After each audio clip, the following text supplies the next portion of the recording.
game one for the Wizards and the Pacers. Paul George and Indy looked like maybe they got it together in that Game 7 win over Atlanta, but Trevor Ariza got off the bus feeling it. And I don't understand, Matt, because I don't care how quick the turnaround is. If you know that this is what Trevor Ariza does best, you cannot let him do it. And you can't let him get comfortable. 5 for 5, and he was feeling it, like you said, in the first half. Got them off to a great start. Well, we know it. We're sitting here on the desk. I had to think it was on the scouting report as well for the Pacers. That's what I mean. They're just so fragile. They're so fragile when the game gets tough.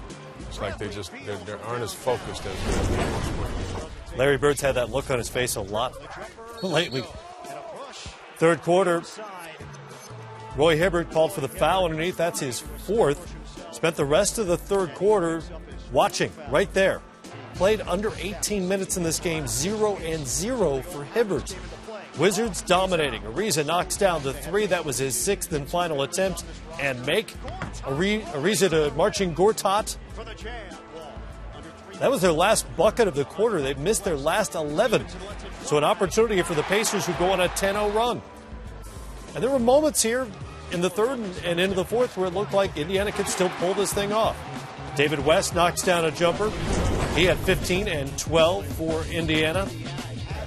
Here's what we talked about, Matt, with Bradley Beal taking over at the point guard position. He did some good things. This turnover really increased Indiana's chances of coming back. You thought maybe they'd build on this momentum. You could see Lance Stevenson strapping behind the back to Paul George to get the three-point play, but he would come back with some big-time plays. And that was Indiana's last made bucket for 7 minutes of game time. And Beal has an answer. Yeah, there you go. Play right there. You know, Indiana, they just never were in sync the entire game. It highlighted the fact they don't have a great facilitator. They seem to be losing confidence a little bit in Hill, and Stevenson just didn't play as well as he could, turning the ball over far too much. Pacers turned it over 13 times compared to just 16 assists. Drew Gooden. Huge tip-ins, Matt, momentum breakers. You know, Pacers think they got to stop. Drew Gooden gets 2 tips and gets that one. 12 and 13 in under 18 minutes of work out of Gooden. Breakaway here. And it's Beal, fouled by Hibbert. That's his 5th. He missed the first and airballs the second. He can be forgiven. He had 20. That must have slipped. He's a great shot.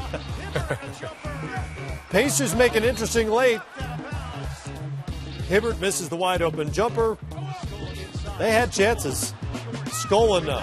Yeah, but Matt, when you play this poorly all game long and you're thinking, if we could only just make all these baskets down the stretch, it ain't happening. You have to play perfect, and perfection doesn't come in 5 minutes' time. It's a process to play perfect. That's what scares me about them, is their sense of urgency should have came a month and a half ago, not at the end of game 1 of the second round. First second-round playoff win for the franchise since 1982.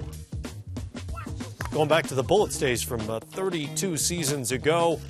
Washington only shot 41.7% for the game, but they dominated from start to finish.